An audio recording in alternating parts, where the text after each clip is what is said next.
Chers amis, bonjour, ici Daniel Leclerc et je suis très heureux de vous souhaiter la bienvenue à cette première émission de la saison 5 des Capsules d'Espérance. Lorsque nous nous sommes quittés au mois de décembre, avant Noël, c'était l'insécurité totale à ma part pour vous assurer la reprise des Capsules d'Espérance.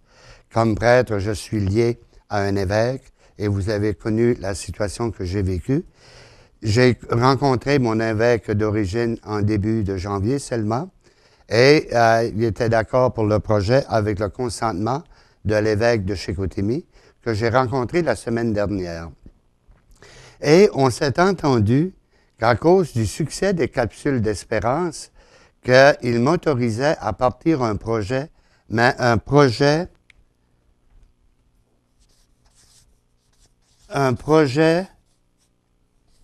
personnel. C'est-à-dire que c'est moi, Daniel Leclerc, qui est responsable de ce projet avec l'autorisation, mais aussi avec des restrictions qui sont, à mon avis, très sensées et qu'elles ont leur place. Première restriction, c'est ne pas confondre le projet personnel avec un projet d'église ou, par exemple, le centre de pastoral, l'équipe de pastoral. Ça, c'est un projet d'église avec une structure particulière sous l'autorité et surtout le mandat de l'évêque. Tandis que moi, j'ai l'autorisation de le faire, j'ai la permission de le faire, mais je n'ai pas un mandat écrit où il se situe comme évêque. Je garde toutes mes juridictions de prêtre.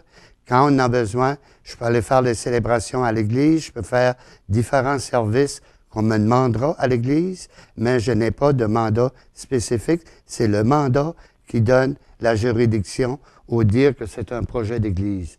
Un projet personnel, mais c'est entre la personne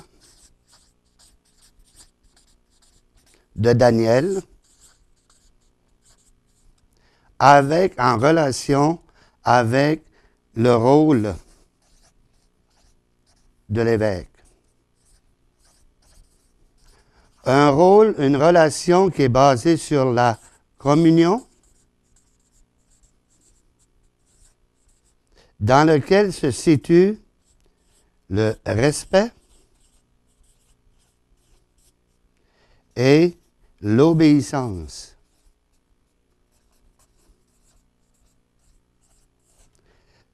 L'obéissance, l'obéissance à quoi?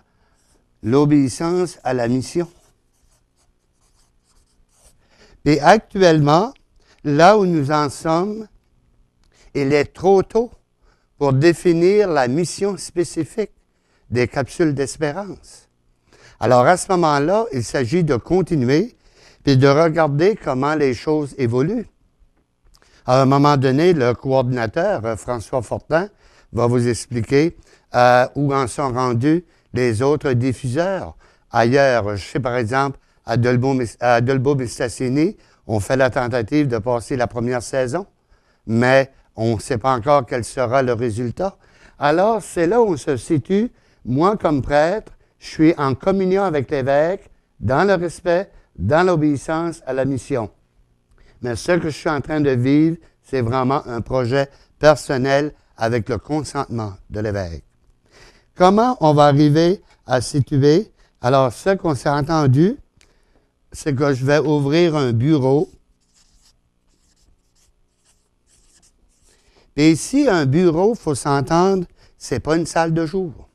C'est un endroit où je suis seul et je reçois des personnes d'individu à individu. Ce n'est pas une salle de jour où on peut se réunir en groupe. Alors, c'est un bureau qui va être visé sur l'information. Pourquoi? Parce que je suis très conscient que lorsque je suis ici et que je vous parle, que vous mijotez, même qu'il y a des personnes qui prennent des notes, mais là, ça va être l'occasion d'avoir un bureau seul avec l'animateur où vous allez pouvoir poser vos questions. Vos questions sur un contenu, sur quelque chose que j'ai dit. L'autre service qu'on va donner, ça va être un service de référence. Ce qu'on s'est entendu, à Monseigneur Rivet et moi, c'est qu'il y a déjà beaucoup de centres de spiritualité dans le diocèse de Chicoutimi. On en a un à Place du Royaume. On a le Rocher spirituel. On a le Buisson Ardent. On a le monastère du Cœur de Jésus. On a la maison Marthe-Robin, le foyer de charité de Valracine. On a les Capucins à Lac-Bouchette.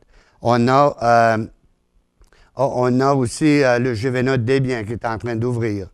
Alors, c'est tous des lieux de spiritualité. Puis, ils ont de la peine à vivre. Parce que on peut avoir un centre de spiritualité, mais la spiritualité, elle est basée sur l'expérience humaine. Puis on va voir dans cette émission ici que l'expérience humaine, elle n'est pas facile à se décortiquer.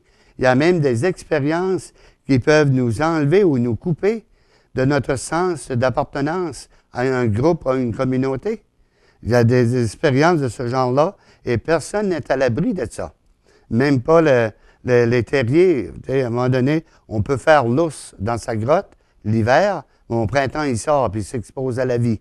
Alors, c'est une référence où je communiquerai avec tous ces centres de spiritualité pour qu'on me donne de l'information pour avoir un étalage, un présentoir, où vous pourrez, après ça, si vous voulez, par exemple, je pense au monastère du Cœur de Jésus, c'est la spiritualité de Charles de Foucault.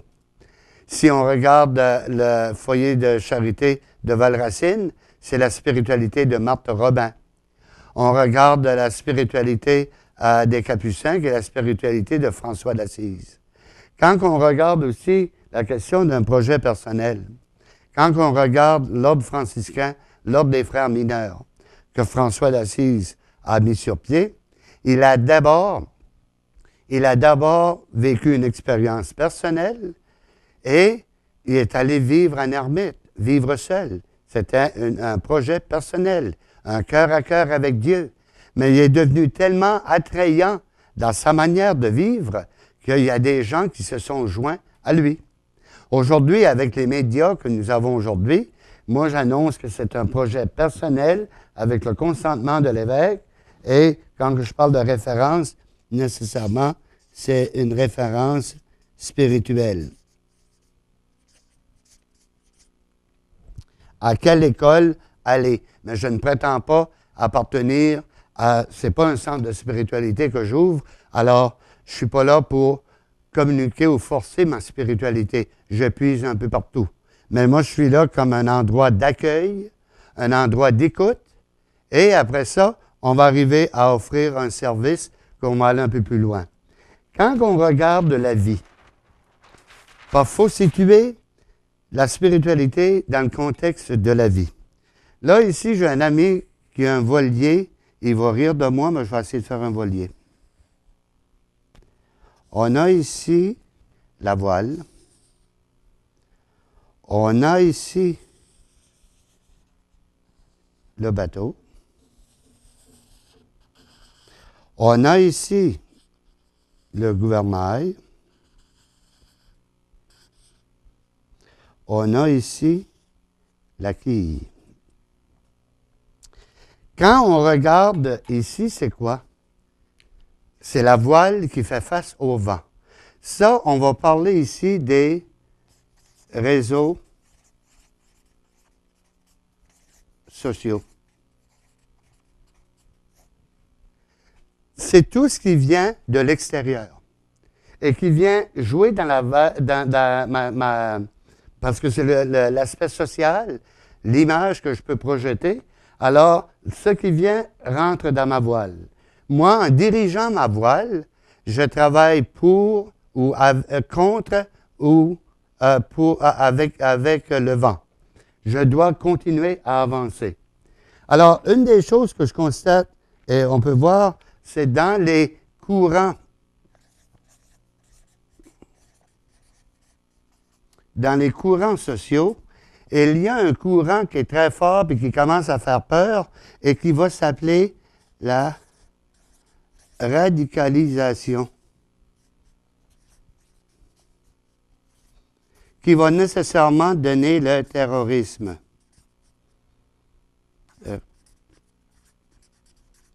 Ça fait peur, les médias en sont pleins de ça. Et je me souviens d'avoir vu sur Facebook, on voit Dieu là, qui a ses commandements, puis il regarde la terre, puis il dit, c'est quoi qu'ils n'ont pas compris là? Pourquoi ils n'ont pas compris la loi, tu ne tueras point, puis aimez-vous les uns les autres? Pourquoi avoir recours à la violence? Et la radicalisation, c'est lié à quelque chose qui va nous frapper et qui est disponible. C'est quelqu'un qui me le disait dans mes consultations. Il me disait, Daniel, moi, comment je vais communiquer ma foi à mes enfants quand j'ai plus de catéchèse à l'école pour m'aider, quand les églises sont fermées, que moi-même, je ne me reconnais pas dans les célébrations, et en plus, mes enfants deviennent informatisés. C'est-à-dire qu'ils prennent l'allure de l'informatique. Ils ne sont pas informés, ils sont informatisés. Parce qu'on sait que dans l'informatique, c'est un monde virtuel. C'est un monde virtuel, puis il y a des jeux électroniques d'une violence extrême, mais c'est juste du virtuel. Oui, si j'apprends à tirer du fusil, mais ce n'est pas une vraie personne qui est devant moi. C'est un programme d'informatique. Alors, ce n'est pas du vrai sens. Alors, on rentre dans le virtuel, puis à un moment donné, c'est très mince entre certaines personnes qui ont une certaine fragilité. C'est très mince entre le virtuel et la réalité, le réel. Et c'est là qu'on arrive à une situation comme au mois de juin 2014 à Moncton, au Nouveau-Brunswick. Et vous avez vu dans les médias, tout comme moi, il y a une semaine et demie à Moncton, même scénario, ça a mobilisé tous les réseaux de communication. Apparemment qu'un jeune de 17-18 ans qui se promenait avec une arme dans les mains. Qu'est-ce qui s'est passé après quasiment 12 heures? La police arrivait à dire qu'ils n'ont pas pu trouver la personne. On pense que c'était à la noirceur ou à peu près. Il se promenait, peut-être quelqu'un qui se promenait avec une pelle, on ne sait pas, d'une façon ou d'une autre. On ne veut pas dire que c'est un canular, mais le fait qu'on révèle quelqu'un de suspicieux, ça réveille de vieux sentiments, pas si vieux que ça, de 6 mois passés. Donc, on arrive avec une société informatisée. Et ici, je ne suis pas contre l'informatique. Je serais très mal pris. Elle me rend de grands services. Mais c'est l'important, c'est qu'il faut toujours mettre l'informatique au service de la personne et non pas faire de la personne un esclave de l'informatique. Un peu comme le pape qui va dire aux économistes, mettez la personne au cœur de l'économie plutôt que de mettez l'économie au service de l'humain au cœur de l'économie, et non pas faire de l'humain un esclave de l'économie, où on va faire les coupures les plus drastiques au nom de l'économie. Alors, c'est ici d'arriver à poser des gestes radicaux qui affectent nos vies. Et pourquoi? Parce qu'il y a un individu qui n'a pas fait de la différence entre le virtuel et le réel, puis qui a pris des moyens radicaux.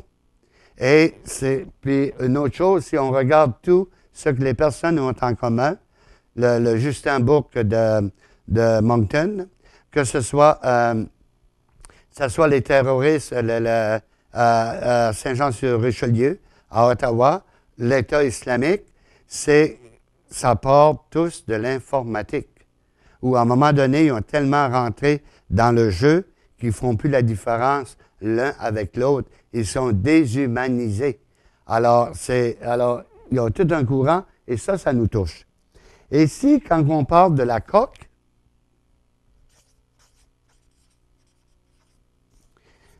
c'est forcément l'espace de vie.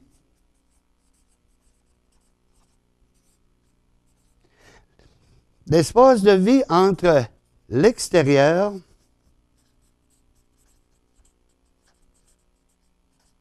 et l'intérieur.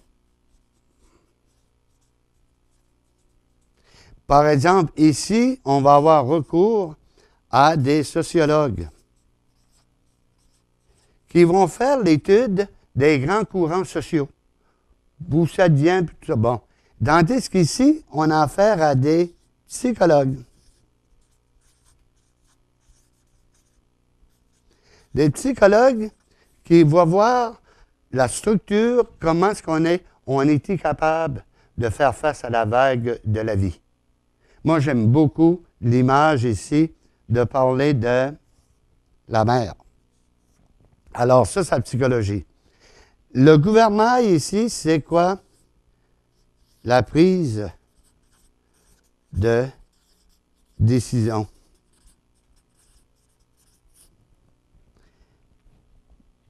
Trois choses fondamentales pour un voilier, c'est la voile, qui soit en forme pour me prendre le vent, le gouvernail pour être capable de diriger, mais l'autre élément qui est fondamental, c'est ici, ça s'appelle la quille, et ça va être le qui va aider à ne pas déraper. Moi, j'ai envie de dire l'anti-dérapage.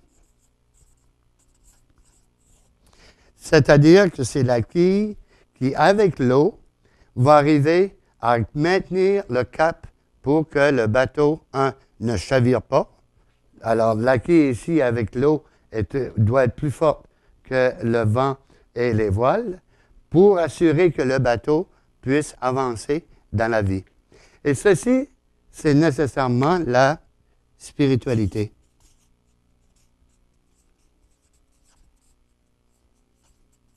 La spiritualité qui fait que je ne vais pas déraper. Ça ne veut pas dire que je ne passerai pas des situations difficiles où il n'y aura pas de la houle.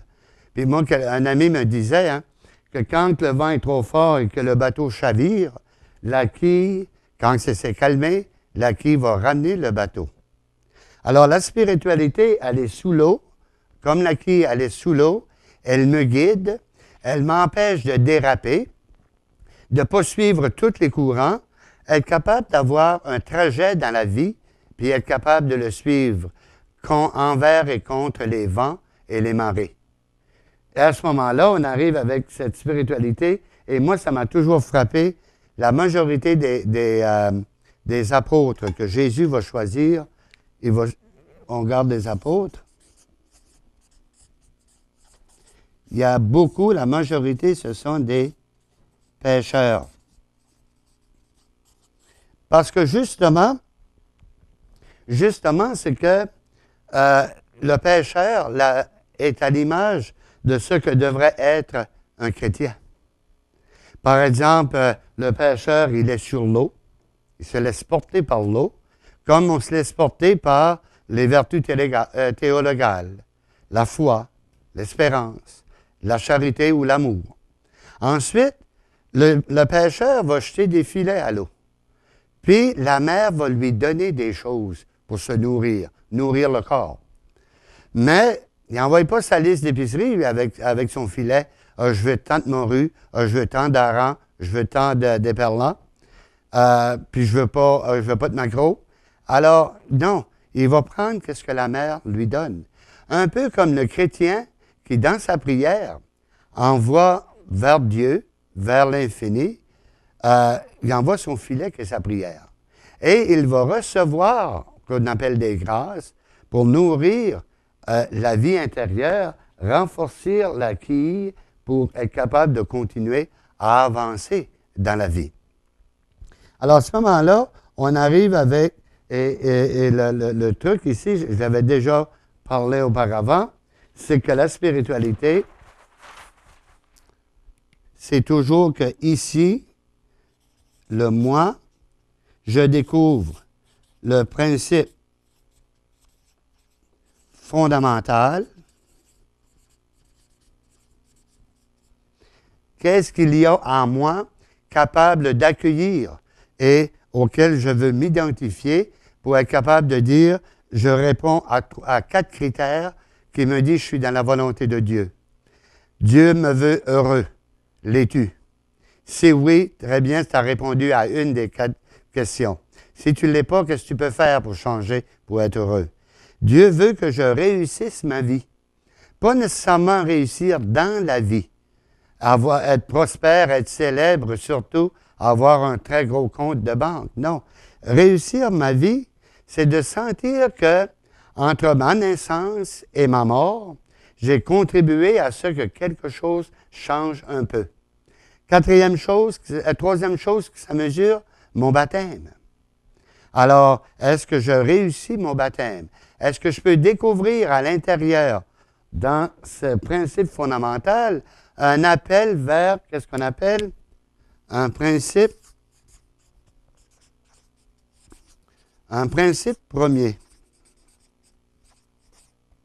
C'est-à-dire une source qu'on va appeler l'absolu et qu'on va appeler Dieu.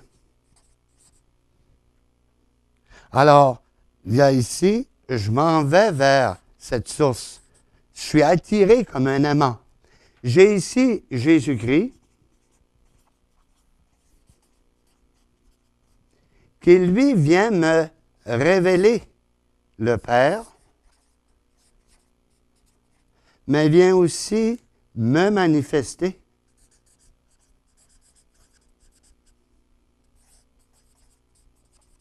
à moi-même. Parce que là, on va avoir le Père, le Fils, et si j'ai reçu l'Esprit Saint, je l'ai reçu dans mon baptême, donc j'ai ce qu'il faut pour rentrer dans cette relation intime entre le Père et le Fils. Et à ce moment-là, et c'est là qu'on va arriver à de la spiritualité, où la semaine prochaine, je vais voir les moyens que je vais me donner pour être un accompagnateur si vous le désirez. Mais en tout cas, vous pourrez dire, contrairement à ce que j'entendais, on te voit à la télévision, mais on ne te voit pas nulle part ailleurs. Bien là, je vais être capable, on va avoir un endroit où vous allez être capable de venir me voir. Et je veux vous rappeler que les capsules d'espérance, les coffrets de la saison 1, 2 et 3 sont disponibles. Et très bientôt, la saison 4 va être disponible et que vous pouvez réserver, vous pouvez communiquer avec l'information qui passe à la télévision. Je vous souhaite une excellente semaine et à la semaine prochaine.